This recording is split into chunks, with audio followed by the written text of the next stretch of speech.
Okay, so I am going to start with my testimony. I have already put 2 videos up regarding my testimony, but this is to start at the very beginning to explain how I got to where I got to, which was being a drug addict, alcoholic. Basically, I am going to do what Mary Poppins did and start at the very beginning because it's a very fine place to start. And so basically I am doing my testimony in a way to glorify the Lord, God, Jesus. And so therefore, when I give my testimony, I'm going to speak about the devil, I'm going to speak about God, I'm going to speak about Jesus. Because that is the whole point, is that He saved me. I did not choose to give up drinking and drugs. It's not a choice you can make after 25 years of drinking and doing drugs. I was at a point where I couldn't choose to go for an hour without having a drink. So please bear with me. If you're not Christian, I would really appreciate that you bear with me, even if you don't agree with the religious connotations. Listen to what I have to say about my childhood abuse, my life abuse, my choices that I made, and how I ended up where I got to and where I am now, and how I now have my life back, and I now have a choice and chances of a hope in a future instead of being dead or wishing I was.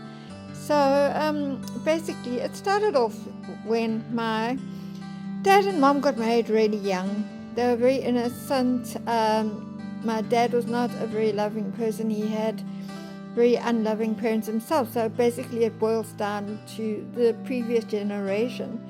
Whatever we do in our lives is because of what we are used to. And my dad didn't have love. My mother didn't, have much love either. It was in the generation of where children are seen and not heard. So when my mother gave birth to me, she was not happy as it was in the first place with her marriage.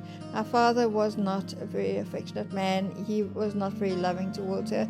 So she didn't really know about love. When she gave birth to me, my mother nearly died. She hemorrhaged so bad, she bled, and they had to use forceps to get me out. And that's probably one of the reasons why I ended up strange. But from that day, I think totally subconsciously, I'm not blaming my mother at all, because as I say, we are a result of our conditioning and what we are used to in life. Didn't, as far as I felt, and maybe, this is my perspective, maybe not hers, I never felt any love from when I can remember. I do not remember much of my very early childhood. But say from the age of 9, 10, I can remember very desperately wanting love from my mother, and her being away a lot. She went to university where she was studying art. She was away a lot with her friends. She was away a lot at university. I was left with a full-time maid who basically brought myself and my 2 brothers up. I had 2 brothers, one who's 3 years younger than me, and one who's a lot lamaki. He is 10 years younger than me. We grew up in Johannesburg, northern suburbs, in a wealthy home.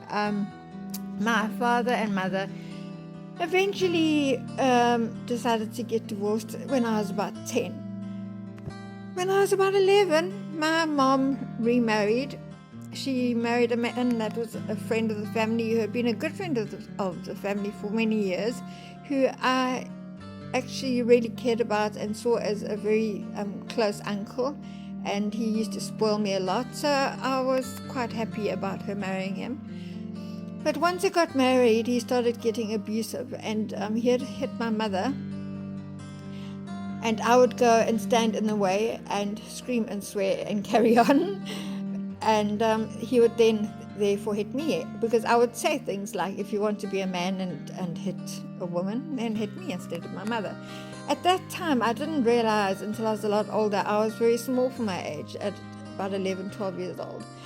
I only saw a few years later, when I was about 20, that this man was not much bigger than I was, But at the age of 11 or 12, he seemed like a giant, and he would knock me flying across the room. So this was my first experience of physical abuse. I was bullied very badly at school. I had always felt different. I, from a very small age, felt that I was not the same as everybody else. That I used to think that I was an alien, and I would say often, "Please just come take me home. I don't belong in this world. This isn't right. These are not, my kind of people." I really felt like I was like a lion put into a tiger cage. You're similar, because you're a similar kind of breed, but not the same. I had learning disabilities at school, which at that stage they didn't know about learning disabilities, so I had no help. I was very stubborn. I was going through all these issues at home. I had a bad temper because that's what I was taught when I was small. My dad was very bad-tempered, and that's what I just, was taught to believe is how you react to situations. And I'd also had physical problems. I had asthma. I couldn't do school sports. I was teased and bullied tremendously. So I started bunking school in Standard 1. I remember climbing into the tree at home and then onto the roof and hiding on the roof all day. I remember going down to the river down the road.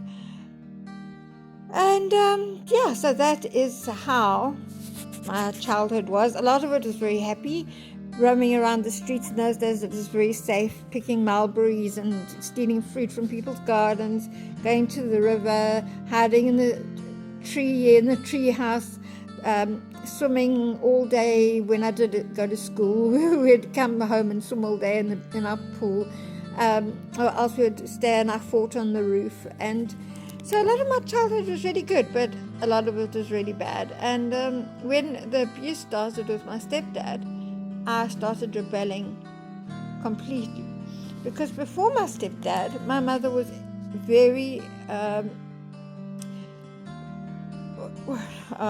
I forgot the word, not strict with us at all. She was not used to having kids on her own. She didn't know how to handle me especially. I was very difficult and very hurt and very angry. And